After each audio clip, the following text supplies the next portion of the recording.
TVJ News has been informed that 3 security guards employed to Beryllium Security Limited have been taken into custody for questioning in connection with the theft of $20 million from one of its courier trucks.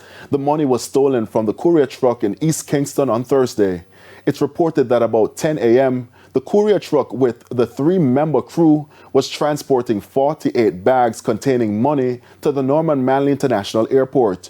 During the journey, it's reported that a motorist told the driver that 2 bags had fallen from the truck and that the rear door was opened. This was near Rockfort Mineral Bath along the Sir Floresville Glasspool Boulevard. The crew chief reportedly stopped the truck and went to investigate and found the open door.